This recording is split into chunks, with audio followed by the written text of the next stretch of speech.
He aquí cómo Lao Tse ilustra la utilidad funcional del vacío sobre la forma, y cómo todas las cosas dependen de nadas. Armamos 30 radios y a esto llamamos rueda. Pero es del espacio, en donde no hay nada, que depende la utilidad de la rueda. Moldeamos la arcilla para hacer una vasija. Pero es del espacio, en donde no hay nada, que depende la utilidad de la vasija. Horadamos puertas y ventanas para construir una casa. Pero es de los espacios, en donde no hay nada, que depende la utilidad de la casa. Por lo tanto, así como nos beneficiamos de lo que es, también deberíamos reconocer la utilidad de lo que no es. La inherente superioridad del vacío sobre la forma y de la quietud sobre la actividad, así como su indivisible dependencia mutua, constituyen un punto destacado de muchas filosofías orientales. Sin embargo, a la mayoría de los occidentales, tan volcados hacia la forma concreta y la actividad, se le hace difícil apreciar este punto. Pero tal y como lo expone Lao Tse, hasta un chiquillo podría comprenderlo, pues Lao Tse basa sus argumentos en observaciones sencillas y directas, no en un especioso razonamiento abstracto. El principal método de investigación taoísta ha sido siempre la observación objetiva de la naturaleza, y esta observación revela claramente que el cuadro completo debe siempre incluir lo que no es, tanto como lo que es, y que la utilidad de cualquier cosa surge de la unión de los opuestos. El agua era una de las imágenes favoritas de Lao Tse, y aún sigue siendo el símbolo quinta esencial del Tao.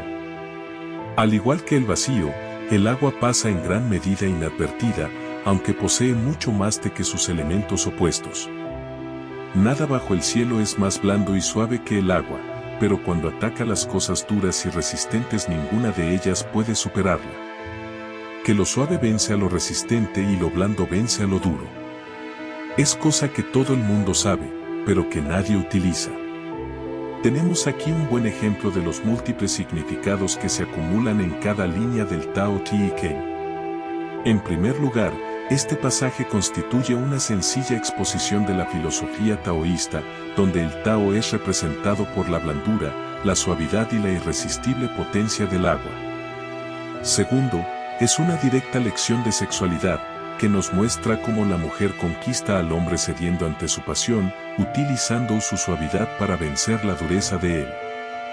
En tercer lugar, este pasaje suele ser citado con frecuencia por los practicantes de las artes marciales chinas, que lo utilizan para resaltar las superiores virtudes de las tradicionales formas blandas de origen chino, como el Tai Chi Chuan, sobre sus derivados duros, como el Taekwondo coreano o el karate japonés. Y no se agotan aquí las interpretaciones. Otra razón por la que Lao Tse admiraba el agua es que ésta beneficia a todos los seres vivos sin atribuirse mérito alguno por ello. Ciertamente, tras conferir sus beneficios vitales a campo y arroyo, a hombre y animal, el agua se da plenamente por satisfecha acumulándose para descansar en los lugares más bajos y oscuros de la tierra. Cae desde el cielo en forma de lluvia y, una vez realizado su trabajo, fluye hacia los más profundos escondrijos de la tierra. El mayor bien es como el agua. La bondad del agua está en que, favorece a los 10.000 seres pero no exige atención, sino que se contenta con lugares que los hombres desprecian. Por eso el agua está tan cerca del Tao. Este pasaje, por asociación, implica también la superioridad de todas las cosas simbolizadas por el agua, tales como la hembra de la especie, que da vida a todas las criaturas mediante el parto y la maternidad sin exigir atención, por ello. Estrechamente relacionado con la imagen del agua está el concepto de blandura, con todas sus implicaciones. El hombre al nacer es blando y débil, pero al morir se vuelve rígido y duro. Los 10.000 seres, todas las plantas y los árboles son blandos y flexibles mientras viven, pero secos y quebradizos cuando mueren. En verdad, la rigidez y la dureza son rasgos de la muerte, la blandura y la flexibilidad son rasgos de la vida. Por eso el arma que es demasiado dura se rompe, y el árbol de madera más dura es el primero en ser talado. En verdad, lo duro y lo fuerte son derribados, mientras que lo blando y lo débil ascienden a lo alto. Este es otro de los pasajes favoritos de los practicantes de artes marciales blandas, de estilo chino.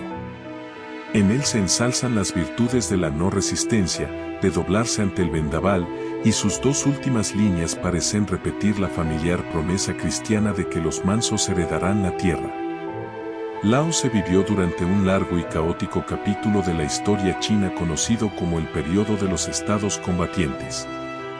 Mientras docenas de príncipes mezquinos conspiraban y competían por la supremacía, los reinos se alzaban y caían como las olas del mar, con alianzas repentinas que se disolvían en el mismo día y violentos combates que asolaban el país. La última parte de esta época de fermento intelectual se conoce como Era de las 100 escuelas porque produjo grandes filósofos como el propio Confucio, que vagó de estado en estado tratando en vano de persuadir a los belicosos príncipes para que adoptaran su filosofía pacifista en el gobierno del reino. Contemporáneo de Confucio, es lógico que Lao Tse tuviera también algo que decir acerca de la política, aunque solía envolver sus ideas en sus acostumbradas y penetrantes metáforas. En todo el Tao Te Ching ridiculiza los más elevados ideales humanos, como la benevolencia, la piedad, la lealtad y la moralidad, repudiándolos por artificiosos, por ser meras convenciones sociales, y burlándose de toda pretensión de gobernar al pueblo por medio de una ideología. Como señala, la misma necesidad de gobernar mediante leyes y amenazas de castigo indica que la sociedad ya ha llegado a una avanzada fase de decadencia.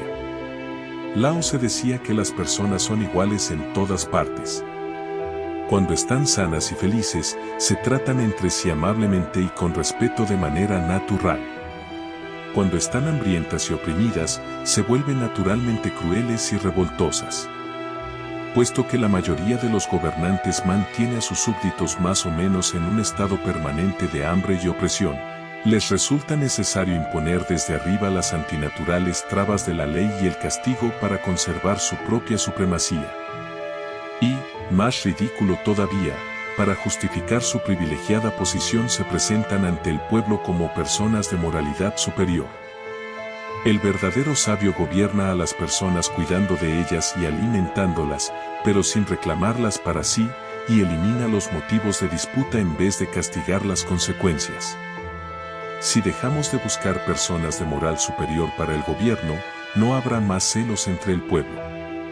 Si cesamos de valorar los productos difíciles de conseguir, no habrá más ladrones. Así, el dirigente ilustrado gobierna a su pueblo vaciando sus corazones y llenando sus vientres. La mayoría de los comentaristas y traductores ha malinterpretado esta frase, como si únicamente quisiera decir que la mejor forma de gobernar consiste en mantener al pueblo bien alimentado pero ignorante. Eso es cierto, pero no se agota aquí el sentido, ni mucho menos. Vaciar la mente es una antigua expresión china que hace alusión a una técnica tradicionalmente utilizada en la meditación taoísta para alcanzar el objetivo de librar por completo la mente de toda clase de pensamientos discursivos, para permitir que la comprensión intuitiva del Tao surja espontáneamente.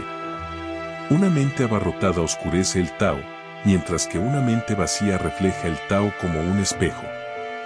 Por consiguiente, el gobernante sabio procura mantener las mentes de sus súbditos tan vacías como les sea posible de deseos e ideas artificiosas, pues estos solamente sirven para confundir al pueblo, para crear conflictos y para distraer la atención del Tao. Gobernar a la gente llenando sus vientres, no solo elimina la principal causa de conflictos, sino que también subraya la prioridad de la nutrición sobre la ideología, de la dieta sobre el dogma. En último lugar, pero no menos importante, llenar sus vientres, nos remite también a ciertas técnicas respiratorias taoístas en las que el aliento es enviado hacia el abdomen mediante presión del diafragma, técnica que exige a sus adeptos que vacíen la mente a fin de concentrarse en llenar el vientre con la respiración. Esta pluralidad de significados y versatilidad lingüística son habituales en todo el Tao Te Ching. Uno de los más interesantes e incisivos comentarios políticos que aparecen en el libro se refiere a las relaciones entre reinos poderosos, lo que hoy llamaríamos superpotencias. Un gran reino debe ser como las tierras bajas hacia las que fluyen todas las corrientes. Debe ser un punto hacia el que convergen todas las cosas bajo el cielo. Debe representar el papel de la hembra en sus tratos con todas las cosas bajo el cielo. La hembra por la quietud vence al macho, por la quietud se sitúa debajo. Esta fue, naturalmente, la piedra angular de la política exterior china durante miles de años, antes del siglo XX.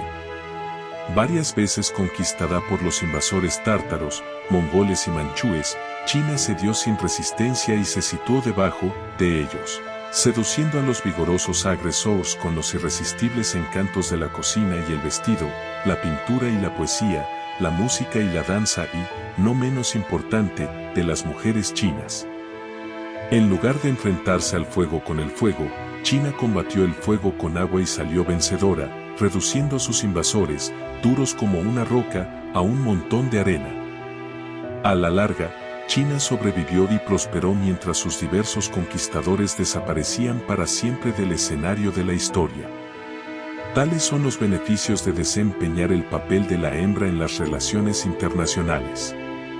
Aunque el Tao Te Ching fue escrito varios siglos antes del nacimiento de Cristo y en un ambiente cultural completamente distinto al de Occidente, sus semejanzas con el espíritu del Nuevo Testamento son muy notables, y tal vez esto explique su permanente atractivo popular en todo el mundo occidental. Por ejemplo, en San Lucas 6:27 leemos, «Haz el bien a aquellos que te odian», mientras que el capítulo 63 del Ta nos sugiere responde al odio con virtud. En San Mateo 26:52 encontramos la observación «Quienes viven por la espada morirán por la espada», muy en consonancia con una línea de Lao Tse en el capítulo 42. El hombre violento tendrá una muerte violenta. El conflicto solo puede presentarse cuando se trazan límites rígidos y arbitrarios entre un par de opuestos y luego se procede a defenderlos, límites entre hombre y mujer, entre nación y nación, entre bien y mal. Al eliminar estos límites, de forma que las fuerzas contrarias puedan encontrarse, moldearse y ceder la una ante la otra, ambas acaban fusionándose y establecen un equilibrio natural que elimina automáticamente la causa del conflicto. Como ya iremos viendo en capítulos posteriores, cuando exploremos los diversos aspectos del taoísmo, el equilibrio y la armonía entre opuestos constituyen la clave filosófica de todos los misterios y el fundamento práctico de todos los senderos hacia la salud y la larga vida. Antes de explorar estos misteriosos senderos, no obstante, concluyamos nuestro repaso histórico del taoísmo en China.